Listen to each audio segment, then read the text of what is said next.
let's go. Donc comme d'habitude, hein, les appréciations formulées reflètent notre opinion à la date de la publication et sont susceptibles d'être révisées ultérieurement. Nous effectuons des recherches méticuleuses pour tous nos articles et recommandations, mais nous ne sommes pas responsables des erreurs ou omissions qui pourraient y figurer. Rappelez-vous que les actions sont spéculatives par nature. N'y investissez pas plus d'argent que vous pouvez vous permettre de perdre. Les performances passées ne reflètent pas forcément les performances à venir. Avant d'investir, nous recommandons à nos lecteurs de consulter un conseiller financier indépendant ou un courtier.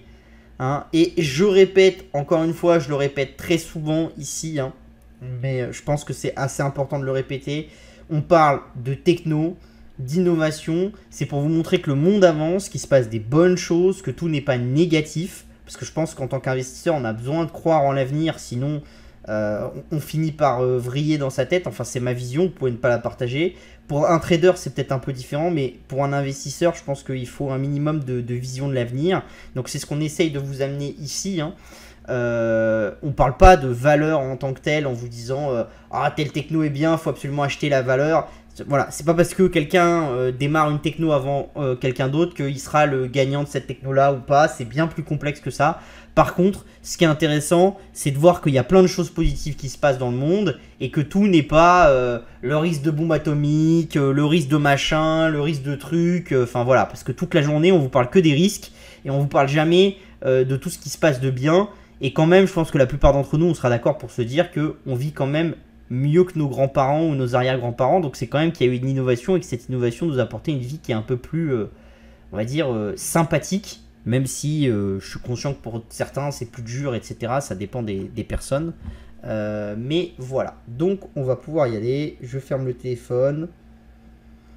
Comme d'habitude, hein, je vous le dis à chaque fois, mais n'hésitez pas à vous abonner à la chaîne Twitch. C'est le petit bouton violet pour suivre. Comme ça vous serez mis au courant dès qu'il y a un live.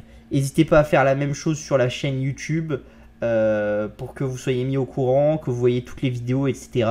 N'hésitez pas à liker, à partager les vidéos sur YouTube et à les commenter. Ça nous aide beaucoup et ça nous plaît d'interagir avec vous sur les commentaires, etc. Donc voilà, après, bien sûr, faites des commentaires qui ont du sens. Voilà. Si vous me dites juste la vidéo elle est top, bah, c'est sympa comme commentaire, mais l'interaction elle va être limitée. Mais après, si vous avez des questionnements, des choses comme ça, vous n'hésitez surtout pas. So, let's go, on commence avec Ikea qui utilise lui aussi des camions autonomes. Alors c'est du faux autonome parce que vous avez toujours un chauffeur dedans, hein, d'accord, mais c'est de l'autonome un peu en construction, on va dire. Ils font ça en partenariat avec Kodiak Robotics, qui est une société qui ne fait pas des camions autonomes entiers, hein, comme le fait Tesla ou ce genre de choses, mais qui va prendre des camions de certaines marques et qui va juste essayer de créer une plateforme pour les rendre autonomes. Donc qui s'active autour de vous allez essayer de prendre un camion, de mettre des capteurs dessus, etc.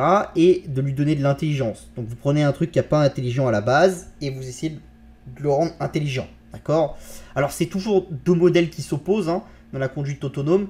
Est-ce que c'est plus simple et moins coûteux de prendre quelque chose d'existant et de mettre un kit dessus qui lui permet de devenir autonome, ou est-ce que c'est plus simple de tout refaire l'architecture de base du camion, de la voiture ou de tout autre instrument autonome et de faire en sorte que l'architecture de l'appareil soit très proche de ses besoins réels.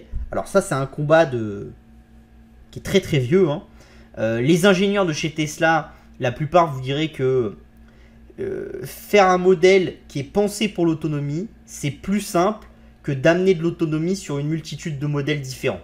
Voilà, parce que les hauteurs sont pas les mêmes, etc., etc. Les capteurs, vous pouvez pas les placer forcément pile aux bons endroits. La carrosserie est pas faite pour les capteurs, etc. Enfin, il y a plein de choses qui vont jouer. Bon, globalement, il existe les deux. Je pense qu'on peut pas dire qui aura raison, qui aura tort. Le gros avantage des acteurs comme Kodiak, c'est quand même le coût. C'est-à-dire qu'au lieu de remplacer votre flotte de camions, vous allez juste mettre 10-15 000 euros d'appareil dessus. C'est plus simple que d'acheter un truc à 100 000 ou 150 000 euros, vous voyez. Donc voilà. Et c'est plus facilement déployable parce que forcément, la seule chose que vous avez à faire, c'est avoir des installateurs, mettre les capteurs sur les voitures ou sur les camions et vous pouvez digitaliser une flotte de camions assez rapidement. Alors que par contre, si vous voulez digitaliser une flotte de camions avec les camions de Tesla par exemple, bah, il faut changer toute votre flotte. Donc forcément, c'est beaucoup plus long et beaucoup plus cher. Donc voilà. En l'occurrence là, ce test-là, il a été fait au Texas. Pourquoi le Texas? Parce que c'est un très grand terrain de jeu. Alors en fait, il se passe deux choses au Texas qui font que ce soit un très grand terrain de jeu comparé à la Silicon Valley. C'est déjà qu'à la Silicon Valley, ils ont été un peu plus stricts en Californie sur les permis qu'ils donnaient pour faire des tests sur les usages autonomes des camions, des voitures, etc. D'accord? Donc il y a l'aspect vraiment légal qui a été assez compliqué. Il y a plus d'embouteillages en Californie et le problème de ces appareils-là, c'est encore qu'ils savent très mal gérer les embouteillages. On en avait déjà parlé avec les taxis autonomes qui avaient des problèmes d'embouteillage et qui s'arrêtaient et qui essayaient de prendre des routes avec moins de flux de véhicules, etc. C'était au début d'année. D'accord? Donc ça, c'est quand même assez important. Et l'aspect numéro 2 qui fait que le Texas est beaucoup choisi, c'est que le Texas a des très grandes autoroutes qui sont souvent assez droites. Vous n'avez pas des virages, etc. Et donc ça, c'est parfait. De la ligne droite en autoroute, c'est vraiment le truc le plus simple pour les camions. Et on peut avoir un vrai ROI. Vous allez le voir juste en dessous, hein, je vais vous le montrer. Mais pour le coup, comment ça s'appelle, pour Kodiak et pour Ikea, l'intérêt c'est quoi? C'est vous allez au port là récupérer les meubles et vous les amenez à Dallas généralement ou à Fort Worth, etc. D'accord? Et après vous allez les déployer. Mais de toute façon l'entrepôt régional en dehors du port il est ici. D'accord? Et même leur but c'est d'aller à Antonio, etc. Mais là c'est pareil, la route est assez droite. Donc en fait l'avantage c'est quoi pour une société comme Ikea qui fait que vous avez un ROI qui est assez rapide? C'est que du coup le jour où vous avez la possibilité de faire fonctionner des camions sur ces autoroutes en ligne droite, en fait c'est très facile de les charger, de les faire aller jusqu'à un dépôt qui est très proche de l'autoroute, etc. Et vous avez une assez grande ligne droite et vous n'avez même pas besoin de sortir vraiment de l'autoroute, de savoir naviguer dans tous les styles de route, etc. Ça peut être très simplifié. Donc ça c'est intéressant. C'est pour ça que moi je pense que l'autonomie va commencer par les poids lourds, parce que des fois les poids lourds vous avez juste besoin qu'ils soient sur l'autoroute, et faire de la conduite autonome sur l'autoroute c'est beaucoup plus simple que faire de la conduite autonome sur les routes avec un gamin qui peut vous passer sous les roues, les ballons de foot, les panneaux stop dans tous les sens, etc. Il y a un troisième avantage au Texas qui est assez important. Alors après c'est quand même un avantage qui reste assez limité, mais le temps au Texas est quand même généralement toujours le même. Il n'y a pas de grosses tempêtes, etc. sauf à certains moments. Donc ça, c'est intéressant aussi pour les camions autonomes parce que vous avez une uniformisation de ce sur quoi elles vont passer, etc. Vous n'avez pas un moment de la pluie, après de la neige, après de la brume, etc. Donc ça, c'est aussi intéressant. Donc voilà.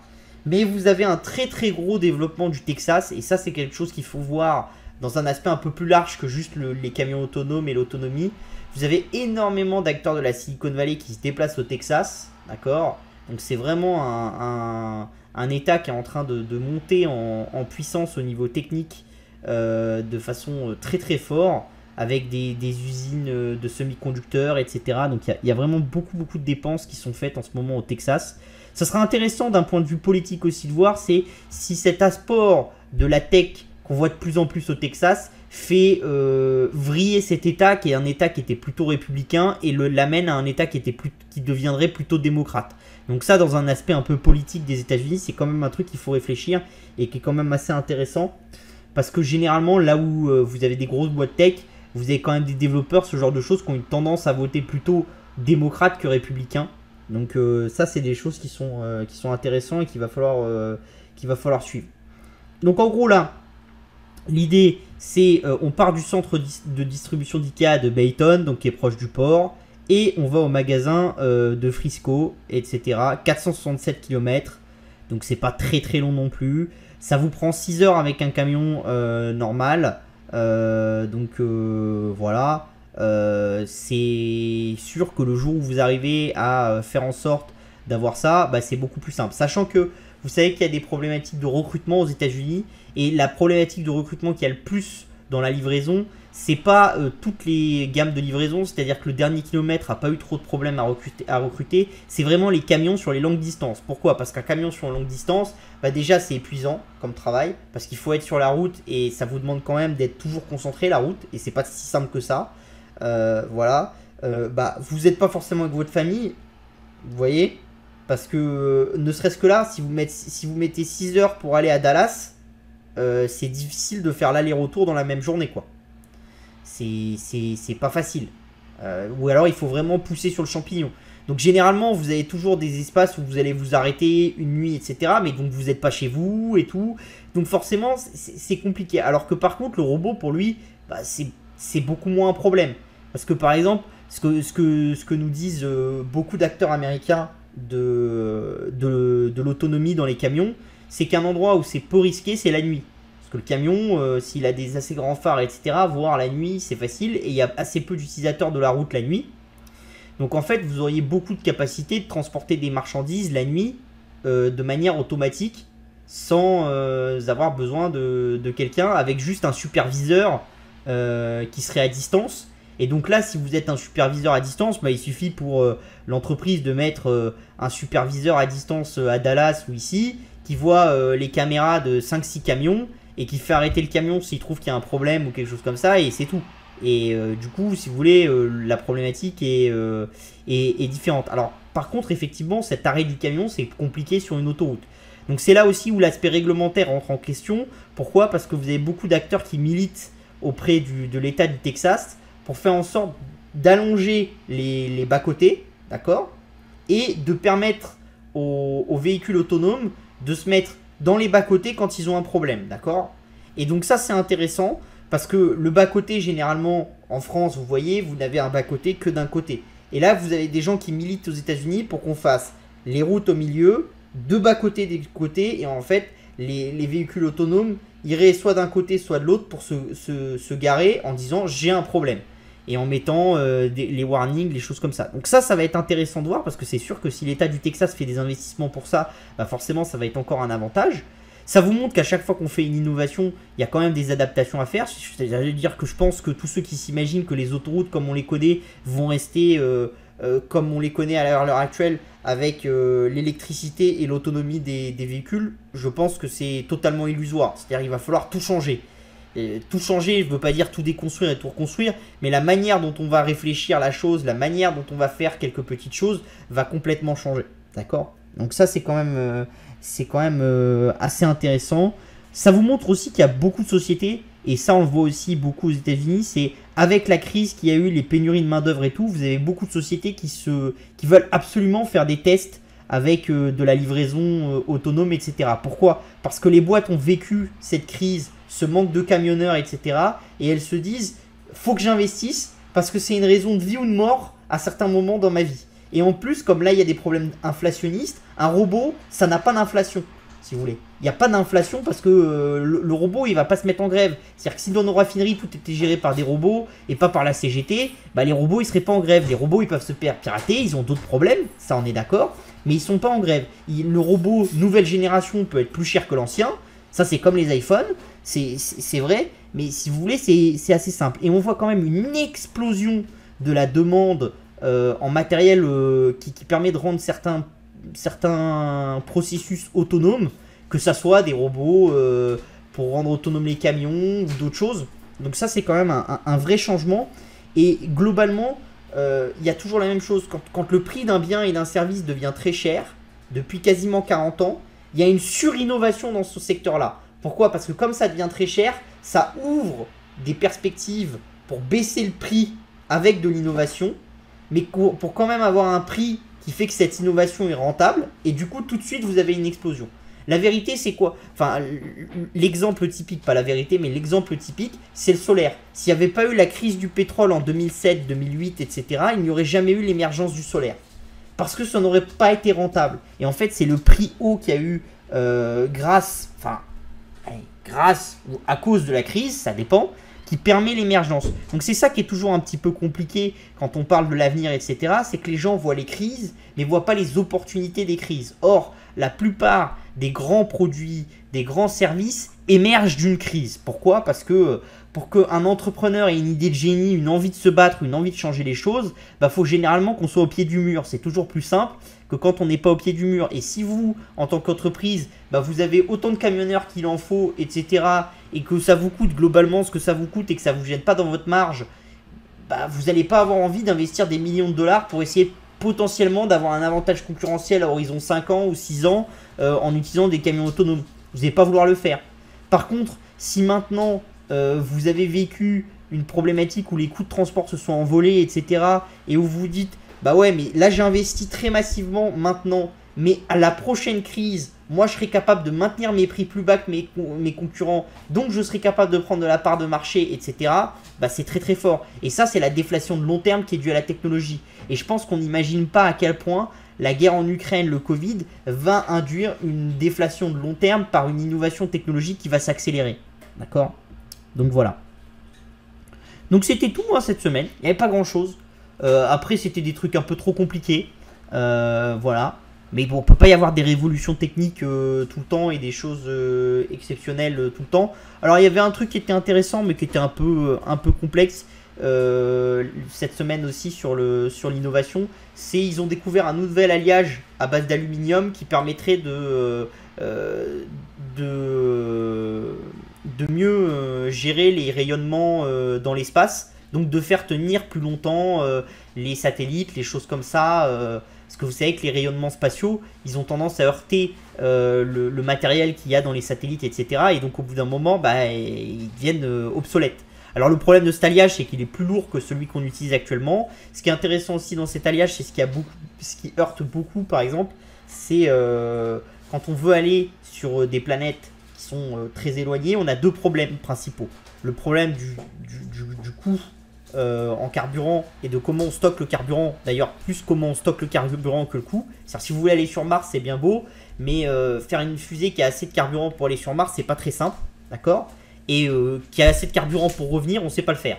Donc voilà. Et après, vous avez un autre effet, c'est que plus vous restez longtemps dans l'espace, plus vous allez être affecté par les rayons du soleil, etc. Et vous avez tendance à développer des maladies. Donc si les voyages sont trop longs, quand les gens vont arriver, ils vont tous être malades, tous avoir des cancers, des choses comme ça. Donc il faut trouver des nouveaux alliages qui permettent de passer ça. Et là, il y a une petite news là-dessus.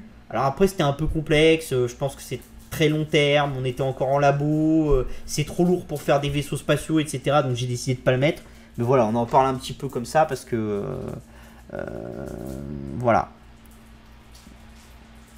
Donc on continue aussi cette semaine avec les cryptos qui ont plutôt excellemment bien résisté, hein, vous voyez. Bon, le Lido, il a remonté. L'Ethereum s'est tapé un très très fort rebond. Le Cardano aussi, le Chiliz aussi. Donc tous ceux qui sont membres de LF, c'est des choses que vous connaissez, hein. Le Cardano, le Chiliz et tout ça. Donc on est plutôt content. Au niveau des choses qui ont été un peu plus compliquées, bon, l'Axis Infinity, ça je vous l'ai toujours dit, hein, le problème c'est quand vous prenez un token, est-ce que ça a une utilité l'Axis Infinity? Bien sûr que ça a une utilité. Après, il faut prendre le nombre de joueurs à leur jeu, la capacité que les joueurs ont à rester, etc. Et donc là, vous êtes un peu comme dans les tokens Metaverse. Bah, si vous avez 20, 30, 40 000, 50 000 joueurs qui jouent à votre jeu, c'est difficile d'aller justifier des prix de tokens trop élevés. Après, on a l'Helium qui est toujours dans une phase compliquée. Il a été délisté de Binance, etc. Bon, moi, je vous avais déjà mis en garde contre celui-là. D'ailleurs, vous voyez, il a un très petit volume. L'Ethereum Name Server qui avait beaucoup monté, donc qui baisse un petit peu. Le Monero, etc. Mais vous voyez qu'au global, c'est quand même plutôt haussier que baissier sur cette semaine. Attention, moi, il y a des trucs qui me plaisent pas. Par exemple, voir le Dogecoin dans les plus grosses hausses. Ça me plaît pas trop parce que ça veut dire qu'il y a des gens qui spéculent un petit peu. Surtout que là, on peut pas dire que c'est une hausse qui se fait dans des volumes de 10, 15, 50 millions de dollars. Donc, ils sont des volumes assez faibles. Vous voyez, mais c'est quand même 830 de volume. Donc, enfin, j'aime pas trop ça. J'aime pas trop ça parce qu'il faudrait pas non plus qu'on retombe très rapidement dans une spéculation un peu n'importe comment. Et il y a des choses qui indiquent un peu ça, donc ça faut faire attention. Après, je pense que dès que le marché retournera ou ne serait-ce que arrêtera de reprogresser et se restabilisera ou refera un pas en arrière, ira consolider un petit peu, tout de suite le Dogecoin et tout souffriront. Mais bon, voilà, si on l'avait pas vu dans les top hosts, ça m'aurait plutôt... j'aurais été plus confiant dans le nouveau rebond des cryptos qu'on voit là. Après, je pense toujours que ce qu'on voit globalement sur les marchés, c'est qu'on arrive à la fin de la capacité des banques centrales de resserrer les conditions de financement. Parce qu'après, ça crée des problèmes sur les taux, ça crée des problèmes sur les bons du trésor, etc. Que globalement, quand on regarde Ethereum, quand on regarde Bitcoin, etc., versus le Nasdaq, ça résiste mieux en ce moment. Donc on commence à avoir plein de signaux positifs qui sont intéressants. Sur l'adoption, bah, toujours la même chose. Vous voyez, number of owners toujours en hausse. Vous voyez, les courbes sont bien en hausse. Cardano, bien en hausse. Il y a qu'Ethereum qui est bien en baisse, mais qui était au-dessus de Bitcoin. Donc voilà. Faudrait que la hausse reprenne un petit peu pour que ça soit intéressant. Alors après, attention, hein, c'est sur 90 jours. Donc il y avait eu une telle hausse juste avant pour Ethereum que bon, voilà quoi, hein, c'est des choses qui sont intéressantes. Les adresses actives, par contre, un peu faibles là sur Ethereum. Ça a un petit peu toussé. À voir si ça continue ou pas. Si c'est des gens qui stockent des Ethereum mais qui ne les utilisent pas. Des choses à voir. Au niveau des transferts, à part le Cardano, où il y a eu un petit peu de choses, vous voyez quand même que les volumes globalement, et le Litecoin où il y a eu une explosion des volumes, le reste, c'est globalement plutôt stable. Donc ça veut dire que c'est quand même un rebond qui est plutôt parce qu'il n'y a plus de vendeurs et il n'y a plus de capacité de taper sur la tête des cryptos, qu'un vrai rebond où il y a de nouveaux acheteurs qui arrivent et qui rentrent dans le jeu. Parce que sinon on verrait des transferts value qui montent fortement parce qu'on aurait un effet spéculatif. Et quand vous avez un effet spéculatif, généralement les volumes ont tendance à un peu monter. Donc voilà. Sur les stablecoins, bah, toujours la même chose. Un number of owners toujours plutôt correct. L'USDC qui continue à monter. Le Tether sur Tron qui a fait une très très bonne semaine. Donc voilà. Après, effectivement, le Tether sur Tron, bah, vous avez toujours le même problème. Hein. Vous avez beau avoir du volume, au final, les transferts, la valeur des transferts n'est pas considérable quand on compare à des choses comme l'USDC, etc. Vous voyez, number of owners, vous avez 10 millions sur le Tether qui est sur Tron. Vous en avez 880 000 sur USDC. Et vous voyez que pourtant l'USDC fait 5 milliards et le Tether fait 6 milliards. Vous voyez, bon, donc globalement, voilà. Toujours une bonne hausse sur le Binance USD, donc qui profite du choix de Binance d'enlever l'USDC. Ça perd, enfin, ça fait perdre un peu à l'USDC. Voilà, l'UOB et le DAI, pas grand chose à dire là-dessus. Au Royaume-Uni, sur nos cryptos, il y a un nouveau projet de loi pour réglementer les crypto-monnaies et pour donner un nouveau nom aux stablecoins. Donc c'est le projet de loi proposé le 18 octobre. Hein. Donc il y a plein de choses qui sont suggérées. Le but de ce projet de loi, c'est un peu, pour ceux qui se souviennent, le même type de projet de loi qu'on avait vu en Australie, donner un cadre aux acteurs bancaires, aux acteurs financiers, aux acteurs crypto, pour qu'il y ait une fusion un peu de la finance normale et de la finance crypto, que les deux se fusionnent et que ça permette aux entreprises du pays, etc. et à la City de devenir une place forte des crypto-monnaies. C'est d'autant plus intéressant qu'avec le changement de Liz Truss versus maintenant on a Rishi Sunak, le banquier d'affaires, et ben il faut savoir que Rishi Sunak a beaucoup œuvré pour les cryptos. Hein. Donc vous voyez, Rishi Sunak déjà, quand il était chancelier, etc., en avril 2022, il avait poussé le trésor britannique à émettre des NFT, etc., et à émettre des cadeaux et tout ce genre de choses. Donc ça, c'est des choses qui sont assez intéressantes, d'accord, sur lesquelles il s'est vraiment investi. Donc on peut se dire que il va quand même avoir à cœur de booster l'économie. Malheureusement, il va être obligé de faire des coupes, etc. Alors, il est un peu aidé parce que le prix de l'électricité commence à descendre, donc il va être au bon moment. Après, dans la politique, vous avez des fois des aspects un peu de chance, entre guillemets. Vous arrivez au bon moment, donc vous pouvez faire changer les choses et On vous voit comme le Messi, mais vous avez une part de chance. Et puis des fois, dans la politique, vous avez une part de malchance. Vous arrivez au mauvais moment. Voilà, c'est comme un PDG qui aurait pris les rênes d'une société juste avant le Covid. C'est pas de chance. Voilà, c'est vraiment pas de chance. Donc globalement, c'est comme ça, mais ça c'est intéressant. D'autant plus intéressant que je pense que effectivement, Rishi Sunak il va avoir vraiment envie d'avoir un bilan positif et de montrer des domaines dans lesquels les Royaumes-Unis a pu prendre du lead, qui est important. Avec Mika qui est un petit peu restrictif en Europe, il y a de la place pour aller damer un peu le pion de certaines capitales. Surtout que les Allemands ont pris beaucoup de retard sur les crypto-monnaies, etc. Le gouvernement allemand n'a pas offert le cadre vraiment optimal pour que ça se développe. Donc je pense qu'il y a des choses à faire. Alors attention, en France, par contre, on offre un cadre qui est de plus en plus optimal. Donc il y a un petit combat entre Paris et Londres qui va s'effectuer là-dessus. Mais c'est des choses qui sont intéressantes. Donc voilà. La réglementation qui est intéressante, c'est la DSA, donc Digital Settlement Asset. Donc les actifs numériques de règlement. D'accord. Donc tout ça, ça va être les actifs qui vont servir à faire du paiement, donc les stablecoins. Donc le fait qu'ils fassent une vraie vision sur les stablecoins est très très intéressante, parce que ça va permettre peut-être l'émergence de stablecoins en livres plus sérieux, etc., qui vont donner un attrait à la livre. Donc je pense que ça peut être intéressant et ça peut aider un petit peu la livre là-dessus. Il faut savoir aussi que les Digital Settlement Assets, ça ne concerne pas que les stablecoins. Hein. Dedans, vous avez tout ce qui est des assets qui peuvent servir de paiement ou qui peuvent initier des paiements. Donc là, c'est intéressant parce que quand on lit le document, par exemple, bah, les actions, ça pourrait rentrer dans ces Digital Settlement Assets.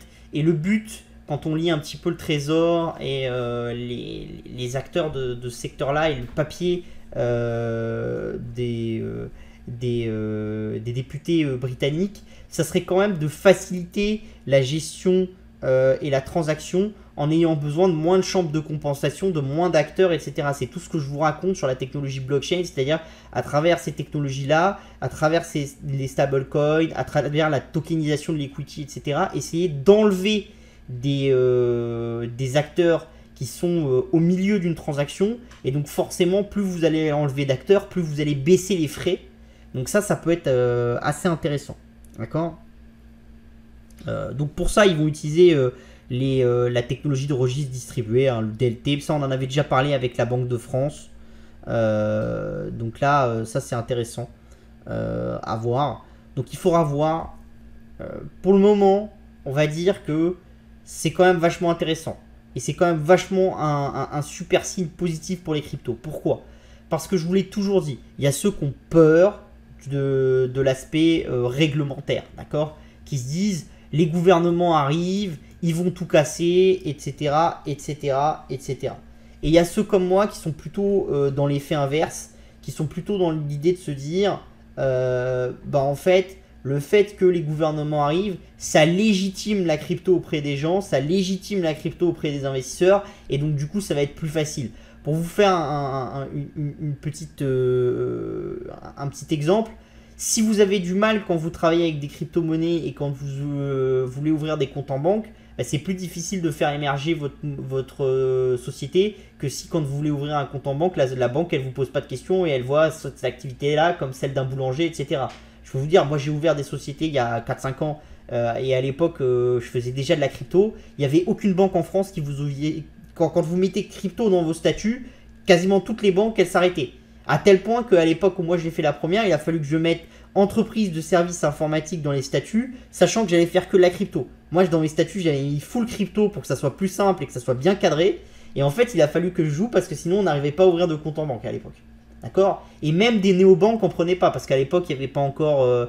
il me semble pas qu'il y avait Shine à l'époque, mais il y avait déjà Conto, etc. Et Conto ne prenait pas la crypto-monnaie parce que pour des raisons de KYC, etc., ils en voulaient pas. Donc plus il va y avoir un aspect réglementaire qui va se mettre en place, plus ça va être simple pour les acteurs de comprendre, plus il va y avoir de l'envie d'investir, de la sécurité. Et c'est bien beau d'avoir un peu un monde pirate, Mais le monde pirate, c'est pas ça qui permet une évolution et une construction économique derrière. Si vous voulez, Pirate Bay, c'était un peu la même chose. Pirate Bay, c'était le début de YouTube, de Netflix et de Spotify. Et pourtant, il a fallu que les États mettent des règles un peu plus claires, que les gens soient forcés de se lier avec des contrats, etc. Pour qu'on ait une émergence du streaming, etc. Et que tout ça pousse de plus en plus. Donc il ne faut pas voir la réglementation comme une mauvaise chose. Au même titre que si on prend le commerce électronique n'aurait jamais émergé si les Américains, les Européens, enfin à l'époque c'était pas les Européens mais c'était les pays en tant que tels, n'avaient pas mis des règles strictes sur qui a le droit de faire des paiements, etc. Par exemple, à l'époque où Internet a émergé en France, la CPR a très vite pris les choses en main. Alors à l'époque, c'était pas la CPR, il me semble, mais c'était encore autre chose. Mais l'institution qui était à l'époque avait pris les choses en main et délivré des autorisations d'être prestataire de paiement, de ne pas l'être. Et du coup, qu'est-ce que ça faisait? Ça faisait que les clients, ils étaient plus ou moins rassurés et ils se disaient, si je consomme sur un site avec un prestataire de paiement, je suis sûr que c'est pas une arnaque. D'accord? Pourquoi est-ce que, par exemple, eBay et PayPal avaient beaucoup marché ensemble et que ça avait permis à eBay de prendre beaucoup de parts de marché? Parce que quand vous achetiez sur eBay, même si l'appareil arrivait pas en état, etc., bah eBay vous remboursait. D'accord? Parce que c'était à travers PayPal et qu'il y avait des moyens de sécurité. Et c'est toute cette architecture qui a permis l'émergence de l'e-commerce. Si on n'avait pas eu confiance dans le paiement sur Internet, on n'aurait jamais eu l'émergence de l'e-commerce. Quand bien même Internet serait allé plus rapidement, plus fort, etc. C'est cet aspect confiance qui a donné à l'utilisateur le pouvoir d'aller un peu plus loin. Donc ça, c'est intéressant. Parce que plus il va y avoir de gouvernements qui vont mettre des règles. Alors après, c'est toujours compliqué quand on est sur les règles. Il faut mettre des règles pour qu'il y ait de la confiance soit là. Mais il ne faut pas non plus mettre trop de règles pour pas étouffer l'innovation. Et ça, c'est toujours un domaine un peu complexe. En France, on a tendance à mettre trop de règles. Dans certains pays, ils ont tendance à en mettre pas assez. Donc, il faut trouver le juste milieu. Et c'est pas simple. Pour le législateur, c'est vraiment pas simple. Parce que vous avez des gens qui sont pour la réglementation à tout prix et d'autres qui sont contre la réglementation à tout prix. Et c'est très idéologique ça. Donc passer au-dessus de l'idéologie et réussir à trouver l'équilibre, c'est vraiment pas simple. On continue. Vous savez qu'on a longtemps parlé des CBDC, donc les monnaies gérées par les banques centrales. On avait parlé de l'INERA, qui était un des premiers CBDC africains qui était rentré en production. En vous disant qu'il y avait quand même une traction, etc. Bah, il se trouve que la traction, elle s'est un peu arrêtée. C'est-à-dire, vous avez 0,5% des Nigériens qui utilisent le INERA. Pourquoi vous avez que 0,5% des Nigériens qui utilisent le INERA? Parce qu'en fait, toutes les études montrent que la peur des Nigérians, c'est pas de détenir des cryptos. C'est-à-dire les Nigérians, quand vous regardez les études, vous êtes entre 10 et 15% de tous les Nigérians qui disposent au moins d'une crypto-monnaie. D'accord? Donc normalement, votre comment ça s'appelle? Votre cible d'utilisateur, c'est minimum ça. Donc l'INERA, ça devrait être utilisé par ces gens-là. Et en fait, ce qui se passe, c'est que la plupart des gens qui utilisent les cryptos, ils l'utilisent pour deux raisons importantes. Ils l'utilisent pour stocker de la valeur et ils l'utilisent pour faire des échanges avec des gens qui sont externes au pays, d'accord? Donc ces deux aspects-là. Pour des gens qui sont externes au pays, vous êtes un Européen, vous ne voulez pas détenir du INERA. Donc c'est compliqué, vous préférez quand vous êtes une entreprise européenne, etc., qu'on vous envoie des bitcoins que du INERA, d'accord? Donc ça déjà c'est compliqué. Et pour l'aspect numéro 1, stocker de la valeur, ce qui fait très peur dans les pays africains, c'est la dévaluation, d'accord? Et c'est le fait qu'on peut arriver et dire ce que vous avez dans la banque ne vous appartient plus. D'accord? Et donc ça, c'est très compliqué parce qu'en fait, comme le INERA, il est géré par la banque centrale, au final, qu'est-ce qui empêche la banque centrale de dévaluer ou de vous dire que le INERA que vous avez dans votre wallet, il n'est plus à vous, mais il est à l'État nigérian? Pas grand-chose. Et c'est ça qui freine massivement l'adoption du CBDC.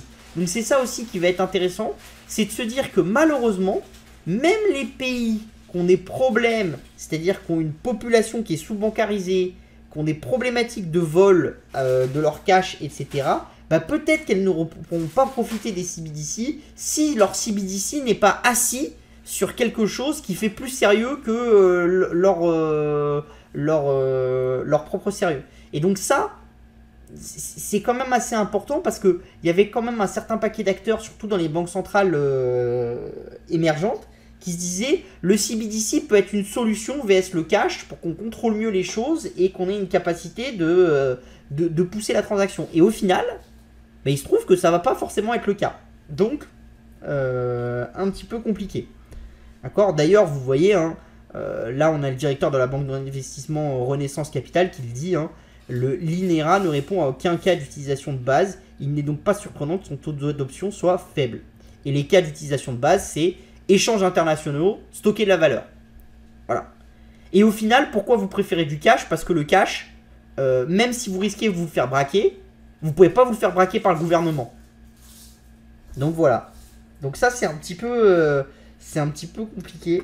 Alors attention, la Banque centrale n'a pas dit son dernier mot, elle met en place la même chose que les Chinois. C'est-à-dire que va y avoir des remises qui vont pousser les gens à utiliser le INERA. Donc la potentielle, c'est de dire, quand vous payez vos impôts, quand vous prenez le transport public, si vous payez en INERA, vous avez 5% de remise, 6%, 10%, etc. Et du coup, vous drivez l'utilisation. Ce qui a été aussi compliqué pour le Nigeria, c'est que le Nigeria a décidé d'y aller en direct. D'accord? Donc c'est la banque centrale qui édite le INERA et l'application du INERA. Et elle n'est pas passée par les prestataires de paiement africains qui étaient très fortement implantés au Nigeria. Et c'est compliqué. C'est très compliqué. Parce que une banque centrale ne s'est pas forcément adressée de la population. Et là où ont été très intelligents les Chinois, c'est de dire on va créer notre propre wallet, mais on va obliger les acteurs comme Alibaba, etc. d'intégrer notre wallet dans leur wallet. Donc en fait, tu n'as pas besoin de télécharger l'application de la Banque centrale chinoise pour utiliser le wallet de la Banque centrale chinoise. C'est un standard que tous les acteurs du paiement en Chine sont obligés de déployer. Donc en fait, tu peux te trimballer avec ton wallet et ton yuan numérique chez Alibaba, chez Tencent, chez Meituan, etc. Et tu peux même avoir plusieurs fois le même wallet en fait. Alors en vérité, pas tout à fait parce que la Banque centrale a fait en sorte que les wallets se connectent, etc. Et que la valeur soit stockée par la Banque centrale mais soit visible sur toutes les plateformes. Donc voilà. Et c'est ça qui a permis la forte utilisation en Chine. Parce que quand vous avez du yuan numérique, etc. et que vous avez des réductions si vous utilisez du yuan numérique et qu'en plus vous l'avez dans toutes les applications de paiement, c'est beaucoup plus simple. Si demain la Fed se disait je vais lancer mon CBDC mais qu'elle disait je vais pas permettre à PayPal de l'utiliser, je vais pas permettre aux banques de l'utiliser, etc. Le truc marche pas si vous voulez. Alors là en l'occurrence les prestataires de paiement ils peuvent l'accepter, etc. mais ils contrôlent pas le wallet. Donc ça les intéresse un peu moins. Donc globalement je pense que le CBDC nigérian aura du mal parce qu'il est construit un peu de manière bâtarde. D'accord ? Et je pense que vous avez toujours besoin pour les CBDC d'avoir un partenariat public-privé et surtout vous avez besoin de confiance. Et c'est là qu'on va y revenir parce que j'entends matin, midi et soir des gens me dire avec la guerre en Russie, etc. Enfin Russie-Ukraine, est-ce que c'est pas la fin de l'émergence du dollar ? Si vous pensez que les crypto-monnaies vous montrent un petit peu l'avenir, c'est pas vrai. Parce qu'il n'y a pas un domaine où il y a plus l'émergence du dollar que les crypto-monnaies. D'accord ? Et globalement, quand vous regardez les stablecoins et les CBDC qui marchent, ce n'est que des choses qui sont liées à des pays phares.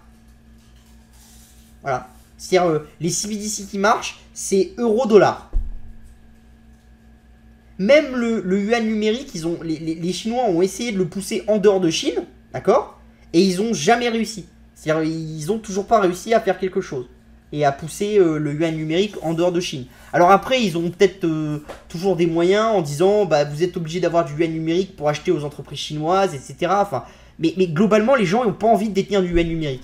Parce qu'ils n'ont pas envie de se dire que leur monnaie, leur yuan, il est dans la banque centrale chinoise. Parce qu'ils ont peur de Xi Jinping, des choix des Chinois. Et quand vous faites le choix, en fait, vous dites, l'aspect principal du monnaie, c'est avoir confiance dans l'architecture qu'il y a. Avant, avoir confiance, c'était assez simple parce que vous aviez de l'euro, vous aviez du dollar, vous aviez du yuan, etc. C'était un billet. Donc, vous avez ce billet-là. certes, l'État peut toujours dire je dévalue, mon billet va avoir moins de valeur, mais il ne peut pas vous le voler totalement. Par contre, plus on est rentré dans un monde bancarisé informatiquement, plus ce que vous avez, c'est des 0 et des 1 sur un serveur. Et ça, l'État peut les enlever, les reprendre, les machiner dans tous les sens. D'accord? Donc je pense que ça ne veut pas dire qu'on va revenir au papier, etc. parce que ça a d'autres soucis. Mais je pense que cette informatisation de l'économie monétaire pousse quand même pour avant tout des monnaies dont on a confiance qu'on ne va pas se faire voler. Et quand on est comme ça, ben, on se rend compte que qu'est-ce qui vous reste comme monnaie où vous avez confiance? Le franc suisse, le dollar, l'euro, un petit peu l'yen et encore. Et en gros, ouais, quelques monnaies, le dollar singapourien, des trucs comme ça, mais c'est vraiment très faible. Mais au global, le reste, vous n'avez pas confiance. Massivement, vous n'avez pas confiance. Et tous ceux qui vous disent oui, mais même si on adossait le rouble à l'euro, enfin le rouble à l'or, etc., peut-être qu'on aurait plus confiance. La vérité, c'est que quand vous regardez les flux et les entreprises de ces pays-là, ils préfèrent détenir de l'euro et du dollar que de la monnaie locale. Ça veut bien dire quelque chose. Et en crypto, c'est la même chose. Hein. En crypto, c'est exactement la même chose. Là où il y a le plus d'arrêts de wallets, c'est des wallets russes qui détiennent de l'USDC ou du Tether. Et on arrive à les lier à des Russes. Et du coup, pour se complaire aux sanctions, que ça soit Circle ou Bitfinex, ils freezent le wallet et ils empêchent les gens de dépenser leur argent. Et pourtant, ça n'empêche pas les Russes, ça n'empêche pas les Chinois de vouloir de plus en plus de stablecoin en dollars. Ça vous montre quand même quelque chose. Et ça, c'est quelque chose d'assez important. Et je pense que les gens sous-estiment l'impact à long terme des crypto-monnaies et des CBDC sur la dollarisation et l'euroisation des économies que ça peut faire. D'accord ? On est beaucoup dans la démondialisation, etc. Mais il faut voir qu'il y a quand même des forces de mondialisation au niveau monétaire qui sont là. Et on n'a pas l'impression qu'elles soient là enfin, qu'elles puissent s'arrêter rapidement. Et sachant qu'en plus, vous voyez, le Nigeria, c'est un bon exemple. Parce que normalement, vous avez interdiction de détenir des stablecoins et certaines crypto-monnaies sont interdites. Pourtant, 10% de la population en détient. Et c'est difficile parce que quand vous êtes un État, vous pouvez difficilement emprisonner 10% de votre population. Et mettre une prune à 10% de votre population. Ça devient compliqué. Ou alors, il faut rentrer dans une répression qui est très forte en disant le moindre mec, maintenant, toutes les cryptos, on les échange à tel taux contre du Naira et vous n'avez pas le choix, vous êtes obligé d'échanger, etc. Mais c'est pas simple hein, à l'heure actuelle. C'est vraiment pas simple de faire des choses comme ça. On continue avec l'hebdo gaming. Donc on a eu les chiffres de Microsoft, donc au global, hein, 50,1 milliards, résultat net, résultat d'exploitation, pardon, 20,5 milliards et résultat net 17,6 en baisse de 14%. Bon voilà, on va passer un peu, on va pas expliquer tout en détail. Ce qui a le plus baissé, c'est les revenus de Windows et des PC, moins 15%. Et ce qui a un petit peu baissé aussi, c'est les revenus d'Xbox, moins 3%. Ce qui est intéressant, c'est pourquoi est-ce que ça a baissé. D'accord ? Donc, il y a le déclin d'attractivité des jeux produits en interne, avec des heures d'engagement plus faibles et une monétisation qui compense légèrement, qui est un peu plus élevée. Et après, on a aussi une monétisation et surtout un nombre d'abonnés au Xbox Game Pass qui a augmenté, donc ce qui permet de compenser un peu la baisse des services Xbox dans leur ensemble. Donc avant tout, c'est les jeux qui sont vendus en one shot qui ont pénalisé Xbox. Après, c'est normal aussi parce que tout ce qui est Halo, tous les gros jeux d'Xbox maintenant sont disponibles directement dans le Game Pass. Donc est-ce que vous avez envie de mettre 60 € pour obtenir le jeu? Pas forcément. Donc globalement, il y a un switch d'activité qui est en train de se faire, un peu comme on a déjà vu dans la série, dans les films, dans la musique. Quand vous passez du modèle je vends one shot au modèle je vends par abonnement, vous commencez déjà par perdre de l'argent et par baisser la taille de votre marché avant de faire grossir très violemment la taille de votre marché.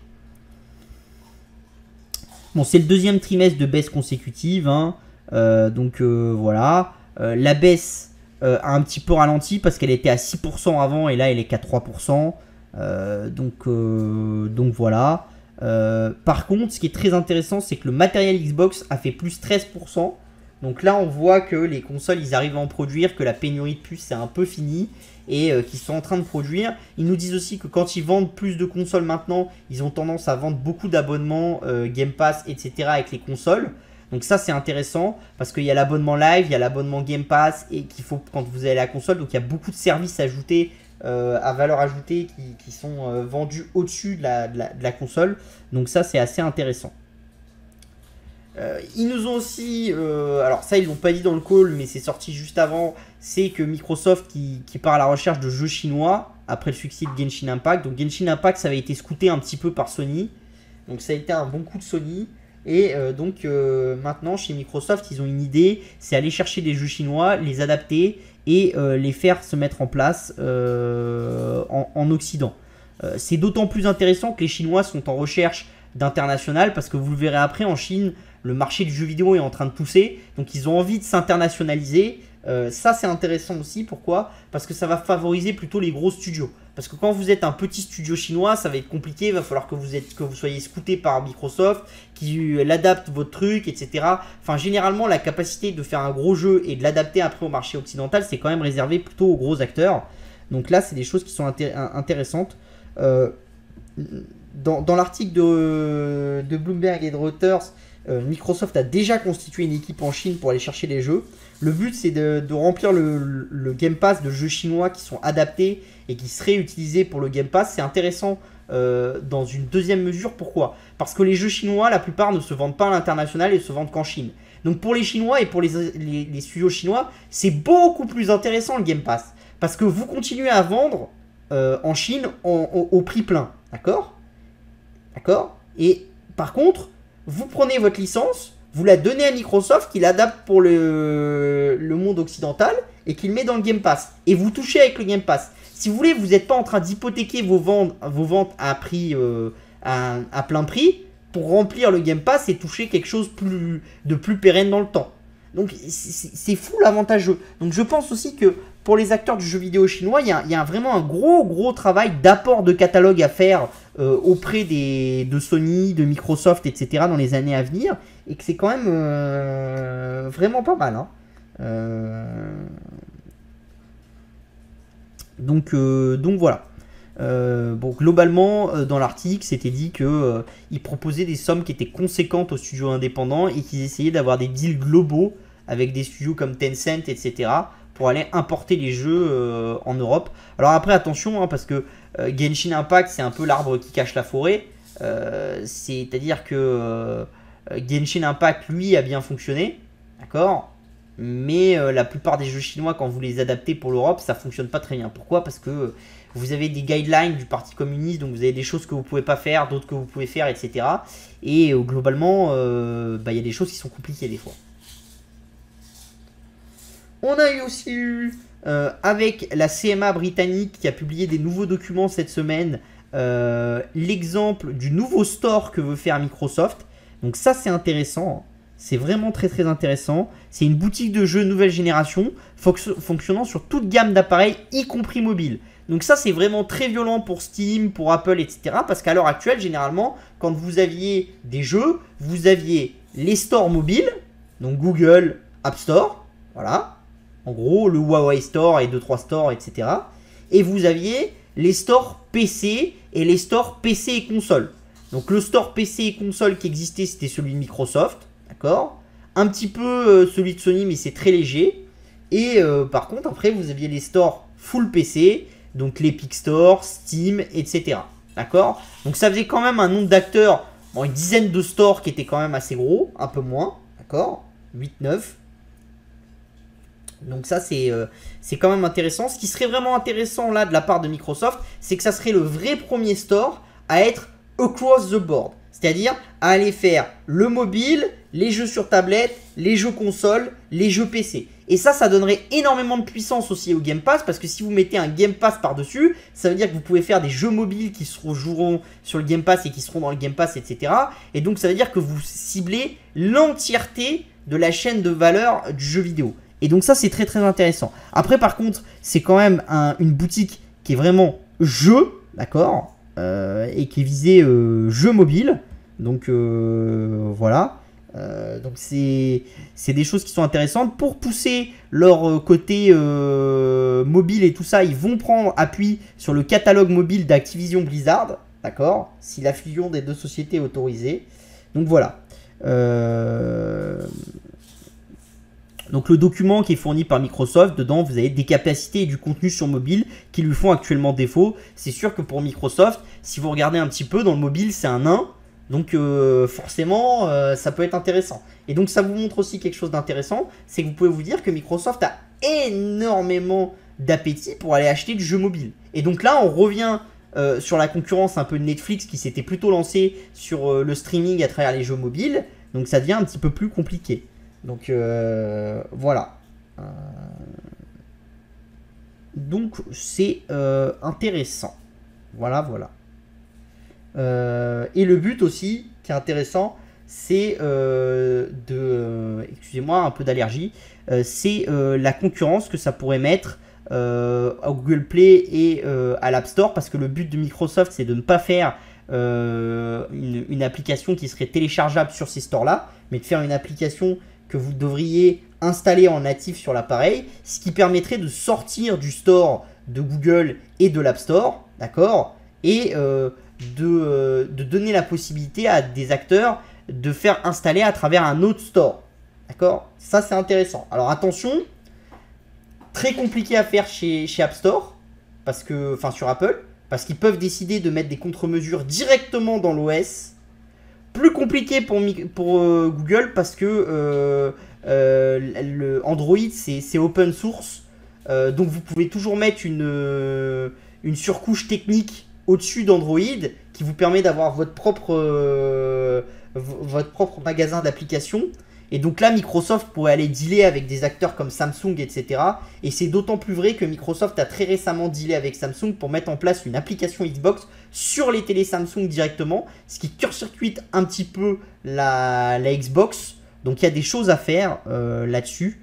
Donc à voir. Et faut savoir quand même qu'à l'heure actuelle, aussi bien Google que Apple prennent des commissions qui peuvent aller jusqu'à 30% sur les jeux mobiles. Donc c'est sûr que si Microsoft arrive avec quelque chose d'important, met de l'argent sur le terrain et arrive avec quelque chose qui serait à 10-15%, il y a peut-être moyen d'aller prendre de la part de marché. Après, attention, c'est pas la première fois que quelqu'un essaye de faire un store concurrent. Huawei avait essayé, Samsung avait essayé. C'est pas si simple que ça. Alors certes, contrairement à Huawei et à Samsung, Microsoft dispose d'applications et dispose de jeux vidéo pour amener les choses et va se concentrer que sur la partie jeux vidéo. Donc il va pas essayer de faire un store global. Donc il peut y avoir un peu plus de facilité, mais c'est pas gagné d'avance, hein. En Chine, la répression sur les jeux vidéo a continué. Donc en gros, le chiffre d'affaires du marché du jeu vidéo a diminué de 19,1% entre juillet et septembre. Donc il a atteint 8 milliards. Le nombre de jeux mobiles qui a été fermé a augmenté de 89%, avec un titre sur 10 annulé qui était un titre publié par Tencent. Donc il y a beaucoup de choses qui vont se réduire. Ce qu'on voit, c'est quand même que les gros studios, Tencent, etc., sont des studios qui licencient des gens, donc qui se concentrent sur leurs choses les plus importantes. Et les ventes ont diminué de 12,6% par rapport au trimestre précédent. Donc voilà, donc c'est un petit peu compliqué pour les Chinois. Et ça va continuer à l'être un certain temps, je pense. Après, je reste convaincu toujours de la même chose, c'est que je pense que les gros acteurs chinois auront plus de chances de survivre que les petits acteurs. Pourquoi? Parce que ce qu'on voit, c'est que les faillites dans les petits acteurs du jeu vidéo en Chine ont explosé. D'accord? Donc il y a quand même énormément d'acteurs qui sont obligés de sortir de ce marché-là à cause de ça. Et ça, c'est très compliqué à long terme. Et donc je pense que ça va concentrer la valeur sur quelques sociétés, une dizaine de sociétés en Chine qui auront le gros de la valeur. D'accord? On continue avec Steam qui bat un nouveau record. Donc dans ce marché du jeu vidéo un peu morose, Steam fait un nouveau record avec 30,024 millions 24 770 utilisateurs simultanés, hein. Donc c'était au début de la semaine. Donc voilà, donc c'est des choses qui sont assez intéressantes. Vous savez qu'on avait émis des doutes sur Steam, la capacité à se maintenir vs la concurrence de l'Epic Game Store et vs la possible concurrence d'Amazon s'il sortait un store qui était unifié avec Twitch. Globalement, Amazon n'a encore jamais sorti ça, donc ça laisse de l'espace pour continuer à se développer pour Steam. Le store Microsoft sur PC, il n'est pas terrible encore, donc voilà. Et l'Epic Game Store, bah, la faiblesse de Fortnite depuis quelques mois, on voit un peu le jeu qui s'essouffle, et ben commence à peser sur la capacité de driver des clients vers l'Epic Game Store. Et puis en plus, il s'est passé quelque chose d'intéressant avec l'Epic Game Store, c'est qu'Epic vous donniez des jeux gratuitement pour venir sur l'Epic Game Store, mais en fait on s'est rendu compte que beaucoup de gens venaient pour avoir les jeux gratuitement, mais ils aimaient pas l'Epic Game Store, ils prenaient juste le jeu gratuit. Et donc c'est ça qui est intéressant, c'est quand les gens viennent parce que vous faites de la promotion, ce qu'il faut réussir à faire derrière, c'est qu'ils continuent à utiliser votre service et qu'ils utilisent avant tout votre service, celui des autres, par rapport à celui des autres. S'il vient juste chercher la prime, le machin, et qu'après il repart, ça n'a aucun intérêt. Et en fait, on a l'impression que chez Epic, ils ont dépensé beaucoup d'argent, mais ils n'ont pas réussi à justifier la sortie de Steam vers Epic Game Store en disant oh bah Epic c'est quand même vachement plus simple, c'est quand même mieux, etc. Donc les gens ils retournent sur Steam et ils viennent sur Epic que pour les jeux Epic. Donc forcément un peu compliqué. Ce qui est intéressant aussi, c'est l'accélération. Il a fallu 14 ans à Steam pour atteindre 15 millions d'utilisateurs simultanés. Il a seulement fallu 5 ans pour atteindre les 15 millions suivants et atteindre les 30 millions. D'accord ? Donc il y a déjà des gens qui parient sur il faudra 2 ans à Steam pour atteindre les 50 millions d'utilisateurs. Ça reste à voir. Ça montre quand même qu'il y a de l'attraction dans l'utilisation PC et qu'il y a de plus en plus de gens qui veulent jouer en ligne avec d'autres acteurs, etc. Donc ça montre que le pool de nombre de joueurs continue à grandir. Et ça, je vous l'ai dit, c'est quand même une des rares industries qu'on voit à l'heure actuelle où vous pouvez vous dire que tout ce qui a plus de 50 ans, majoritairement, joue assez peu aux jeux vidéo par rapport à la population plus jeune. Donc plus la population jeune va devenir vieille, plus normalement elle va continuer à jouer, même si elle va réduire le temps qu'elle a de jeu comparé, parce que quand vous avez 60 ans, vous jouez moins que quand vous en avez 20, d'accord? Mais globalement, ceux de 60 ans maintenant, la majorité joue pas du tout. Donc c'est encore une des rares industries où l'évolution générationnelle va driver à la hausse le marché. Alors que par contre, on écoute tous de la musique, on regarde tous la télé, etc. etc.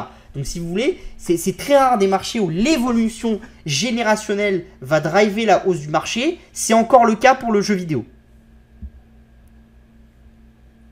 Sur les marchés, eh ben, les communications de la semaine dernière, hein, donc globalement chez AT&T et Verizon c'était correct, hein. Les acteurs de la téléphonie et du mobile comment ça s'appelle aux États-Unis. Bon voilà, après ça baisse un petit peu, enfin c'était correct mais c'était pas exceptionnel non plus. Le nombre de nouveaux abonnés, etc.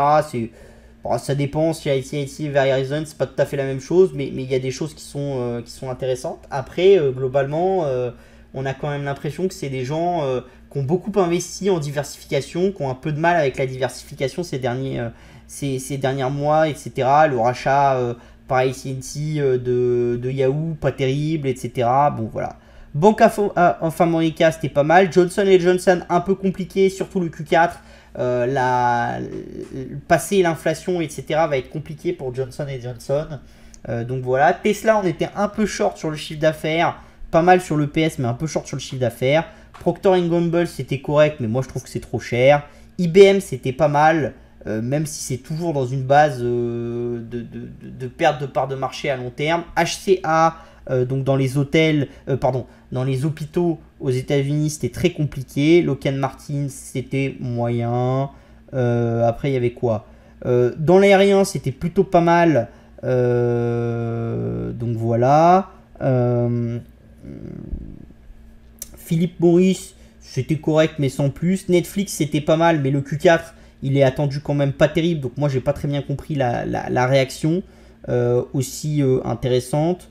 Voilà. ASML, j'ai trouvé que c'était vraiment pas mal si on compare par rapport à la guidance qu'ils nous avaient donnée et par rapport aux faiblesses qu'il y a et aux quelques commandes qui n'ont pas pu être livrées ce trimestre-là, mais qui seront dans les précédents, dans les prochains.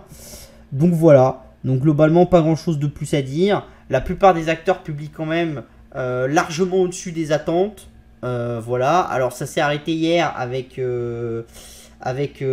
comment ça s'appelle, avec Google et Spotify et Microsoft, même si Microsoft a fait légèrement au-dessus des attentes. Bon, moi je trouve qu'on est très dur avec ces techs là, hein. Il y a beaucoup de rachats d'actions. Faut se dire quand même que moi je le calculais hier, hein, un acteur comme Google, ça rachète 2,6% de son capital chaque année. D'accord? Donc ça a un effet composé parce que vous pouvez toujours me trouver des pétroliers qui vont racheter 4-5% de leur capital. Mais la question c'est, est-ce que c'est durable ou pas? Ça dépend du prix du pétrole. Alors que par exemple, si vous faites, par exemple, vous rachetez, vous avez 100 actions, vous rachetez en gros 2% de vos actions chaque année, vous voyez, on va faire sur 5 ans. Donc fois 0,98, hop, fois 0,98, hop, fois 0,98, donc 3 fois 0,98, 4, 5. D'accord? Donc ça veut dire que en 5 ans, l'entreprise, elle a racheté 7% de ses actions. D'accord? C'est considérable. C'est vraiment très très important. C'est pas négligeable. Et ce que vous pouvez vous dire, c'est que si vous prenez des actions comme Google, etc., vous voulez les tenir dans le temps long. Donc 5 ans, c'est vraiment le minimum de ce que j'appelle le temps long. Mais vous allez plutôt les tenir 10 ans, etc. Si vous les tenez 10 ans, il faut continuer ce calcul-là. On va le continuer, hein. Je vais vous montrer. 0,98, 0,98, 0,98, 0,98 et 0,98. Vous avez enlevé 15% des actions au bout de 10 ans. C'est considérable. Même si vous imaginez que Google reste le même, etc. Ça veut dire que sans rien faire, sans s'optimiser, d'accord, sans avoir de croissance, sans rien, le résultat par action, il ferait plus 25, plus 30% sur 10 ans. C'est considérable. Considérable. Et je peux vous assurer une chose, c'est Google, il y a beaucoup d'économies à faire. S'ils veulent racheter plus d'actions, ils peuvent le faire. La vérité, c'est que quand les prix des actions des titans comme ça baissent à l'heure actuelle, eh ben, ça leur donne l'opportunité de racheter massivement des actions s'ils ont du cash. Donc, moi, j'ai du mal. Et tous ceux qui... Enfin, je vois pas Google perdre de l'argent ou commencer à en gagner beaucoup, beaucoup moins, ou voir le résultat s'effondrer de 50%. Enfin, je pense qu'il y a énormément de choses à faire. Donc, je continue à me dire que ces acteurs-là, c'est quand même très compliqué. Et dans un environnement qui est quand même complexe, c'est quand même des acteurs qui sont en très forte croissance. Alors, il y a quelques-unes de leurs activités qui sont plus compliquées, mais voilà. Donc, et si vous êtes sur 20 ans, ce qui me paraît être quelque chose d'intéressant pour un acteur lambda, si on refaisait ce calcul pour 20 ans, on finirait à 40% des actions achetées. Vous voyez, il faut que je le fasse 10 fois, donc on va le faire. Hein. 0,98... 0,98 0,98 0,98 0,98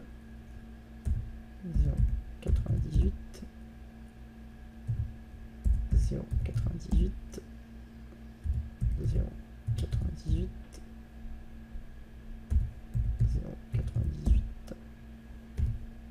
0,98. Vous voyez, là on est au bout de un peu moins de 20 ans même. On doit être à 18 ans. De tête, on est à 18 ans. Et on va passer l'année des 19 ans, vous passez sous les 70%. Donc ça veut dire que vous avez 30% d'actions qui ont disparu. C'est considérable. À long terme, c'est une machine à créer de l'EPS qui est vraiment considérable. Et la question c'est, est-ce que vous pensez que Google peut se faire dépasser sur le Church et peut mourir dans les 20 ans qui viennent? Enfin, on peut toujours se faire peur, mais je pense qu'on a plus de chances de voir un Carrefour mourir dans les 20 ans qui viennent ou de voir une société pétrolière mourir ou avoir plus de difficultés à cause des prix du pétrole dans les 20 ans qui viennent que Google, vous voyez. Donc voilà. Ma souris elle est là. Donc comme d'habitude, n'hésitez pas à vous abonner à New Tech Insider juste en dessous si ça vous plaît. Donc maintenant on va passer aux questions. Hop, je vais mettre ici, comme ça vous avez toutes les informations si vous voulez interagir avec nous. Donc on va voir un petit peu les questions qu'il y a. Quand l'autonomie aura été hyper développée, ils pourront rouler 24 heures sur 24. Bien sûr, bien sûr. Mais ça, c'est à plus long terme, je pense. Le projet de la CEE d'uniformiser la réglementation fiscale, c'est plutôt une bonne chose pour les investisseurs français, car en France, on est encore une fois premier en matière de taxation. Oui, ça c'est vrai aussi, hein, je suis d'accord avec toi. De toute façon, le monde actuel va vers une uniformisation des choses parce que vous avez tellement la capacité d'amener des services, des biens, de bouger, que si chacun tire dans son sens, à la fin, il se passe jamais rien et ça marche pas. Vous voyez, donc voilà. Que penses-tu des résultats de Spotify?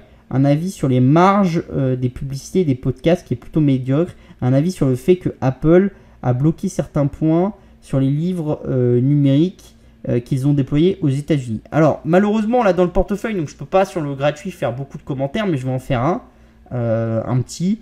Les marges de Spotify, je pense que c'est un sujet qui existe depuis très longtemps. Voilà. Ça sera jamais les marges de luxe, Spotify, ça c'est clair. Voilà, c'est pas le même business. Donc ça sera pas des marges de luxe. Par contre, Spotify, le but, c'est d'empiler les abonnés pour qu'au bout d'un moment, il y ait un effet de taille qui se crée. D'accord? Et que cet effet de taille, il soit assez important et qu'il ait tendance à créer quelque chose d'assez fort. Vous voyez?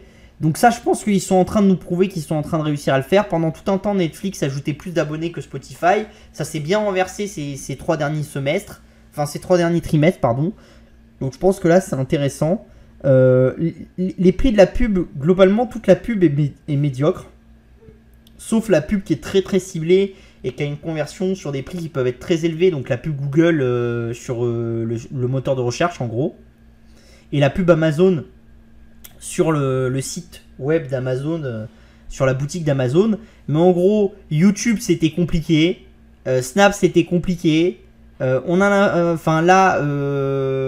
ça s'appelle, Spotify, la publicité c'était compliqué aussi. Donc je pense que c'est pas c'était compliqué parce que c'est de la publicité sur Spotify, c'était compliqué parce que l'environnement macroéconomique il n'est pas à la dépense de publicité. Donc je m'en fais un peu moins. Et après sur Apple, bah déjà il faut voir le côté positif, ils ont augmenté leur prix, donc ça va permettre à Spotify de suivre. Il faut savoir que quand Spotify va augmenter ses prix, en gros je l'ai calculé, hein, mais s'ils mettent $1 d'augmentation de prix, d'accord, et qu'on va dire que Spotify ne touche que 70 cents sur ces $1 d'augmentation de prix parce que le reste est pris par les stores, ça correspond à 350 millions de dollars juste pour les États-Unis de rajouter à l'année en chiffre d'affaires. Et c'est quasiment, si vous voulez, c'est de la pure marge. La seule chose qu'il va falloir faire, c'est donner son cut au major. Et puis après, voilà, c'est de la pure marge. D'accord? C'est-à-dire, vous n'avez pas besoin de recruter plus de développeurs, vous n'avez pas besoin de vous lancer. Donc, il y a de l'optimisation qui est possible. Ils investissent massivement pour que leur plateforme soit la meilleure possible aussi. Donc, ces investissements ont un coût. Ils ont très bien réussi dans la musique. Ils sont en train de faire la même chose dans les podcasts. Et rappelez-vous, quand ils ont lancé les podcasts, Google avait lancé Google Podcast, Apple avait lancé Apple Podcast et tout le monde disait mais Spotify réussira jamais à s'imposer dans les podcasts face à des titans comme ça qui peuvent mettre beaucoup d'argent. Et au final, c'est Spotify qui a l'air de gagner sur les podcasts. Voyez ? Et là maintenant, ils sont dans les livres audio. On voit la même chose. Des gens qui disent Spotify, jamais ils arriveront à battre Amazon qui a Audible. Donc voilà, je pense qu'on est très très violent sur les résultats de Spotify. Après, je continue de penser qu'à long terme, c'est un super investissement. Bien sûr, c'est pas un conseil d'achat. Hein. Donc voilà. Et sur l'aspect Apple qui empêche le déploiement, moi je serais Apple, je commencerai à faire assez attention. Parce que après avoir fait le coup à l'ATT, à Facebook et maintenant se lancer eux-mêmes dans la pub en faisant ce que Facebook ne peut pas faire, maintenant empêcher, je pense qu'il y a un effet un peu anti-concurrentiel dans les pratiques d'Apple et qu'il faut faire gaffe parce qu'un jour ça va gueuler tellement partout qu'il risque quand même de se faire taper par le législateur. Et donc moi je serais eux, je ferai un peu plus attention à ça. Voilà. Et globalement, c'est un bon call aussi. C'est-à-dire, le moyen pour moi de jouer ce call-là, c'est de vous dire, si Amazon, enfin si Apple réussit à toujours être comme ça et à loquer sa plateforme dans le temps, c'est très bien d'être actionnaire Apple. Si vous êtes actionnaire de sociétés qui pourraient profiter de l'effondrement de cette omnipotence d'Apple, et ben vous compensez le risque. Et c'est ça qui est intéressant un peu quand vous avez des gros titans, c'est d'essayer d'avoir des titans qui peuvent compenser les risques l'un de l'autre. Donc vous voyez par exemple, si vous détenez, je sais pas, mais si vous détenez du jeu vidéo, bah, ça pâtit un peu des règles des stores. Donc si par exemple Google ou Apple est obligé de revoir ses règles, etc., bah, les acteurs du jeu vidéo vont en profiter et vont voir leur cours de bourse monter. Donc vous avez des capacités de faire des poches et d'équilibrer vos poches comme ça, et ça c'est intéressant. Les actions chinoises et les sociétés apparentées massacrées. Ça commence à devenir décourageant à la longue. Pourquoi les investisseurs surréagissent comme ça alors qu'on savait très bien que Xi Jinping allait être réélu sans difficulté? Je ne sais pas. Je pense qu'il y a de la spéculation là-dessus. Il y a peut-être des choses qu'on ne sait pas. Après, moi, voilà, ça fait quasiment 2 ans que je suis sur la tech chinoise parce que c'est pas cher. J'ai renforcé plusieurs fois. Je continuerai à le faire. Voilà, dans la hauteur de mes moyens. Faut pas faire all-in sur la tech chinoise, mais voilà, si vous mettez 50% de ce que vous gagnez en épargne, etc., bah, ça vaut le coup de continuer à acheter de la tech chinoise. Je pense pas que les Tencent, les Alibaba feront faillite, mais voilà.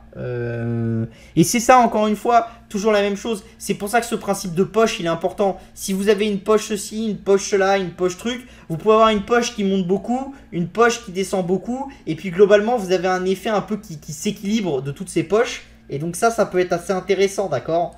Et c'est pour ça que je vous dis toujours, voilà. Et moi, je sais pas, mais la tech chinoise, ça doit représenter 5, 6, 7% de mon portefeuille. Voilà, si ça baisse encore, ça baisse encore. Ça en représentera peut-être 10% parce que je vais en remettre dedans, etc.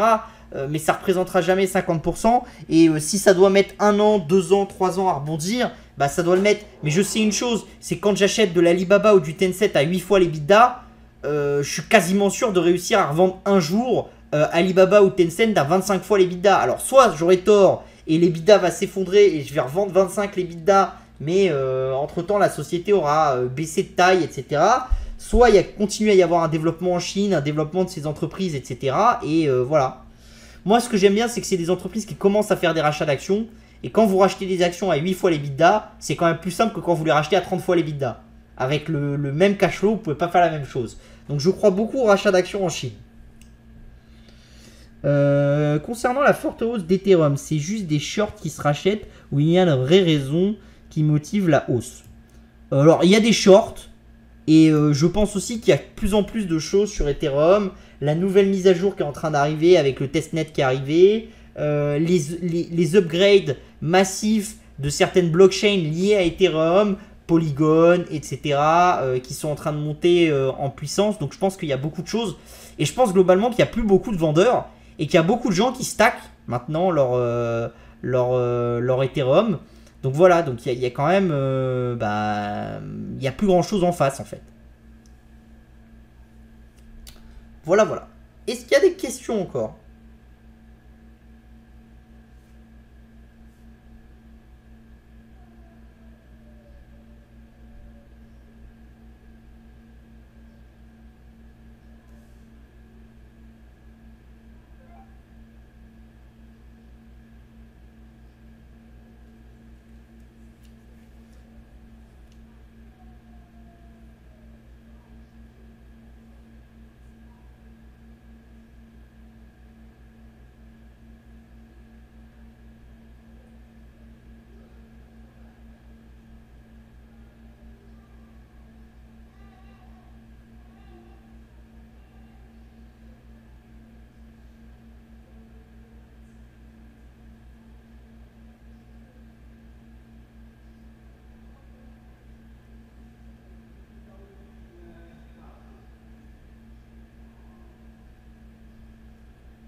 Alors BID, moi je trouve ça trop cher.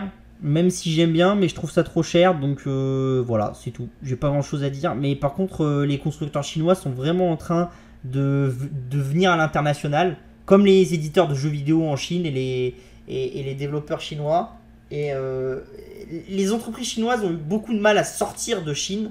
Et on a l'impression que ces derniers trimestres, elles sont en train de faire l'effort et qu'elles ont trouvé un moyen de réussir à sortir de Chine un peu plus optimalement.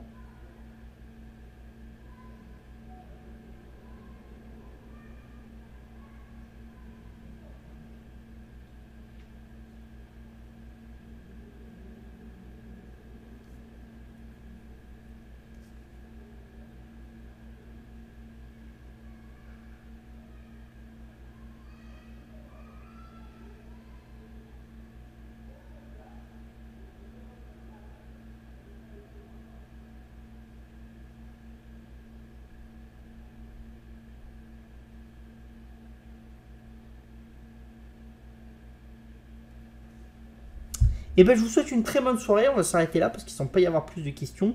Et je vous dis à la semaine prochaine pour ceux qui sont gratuits et pour ceux qui sont membres de LF, et ben à vendredi. Bye bye.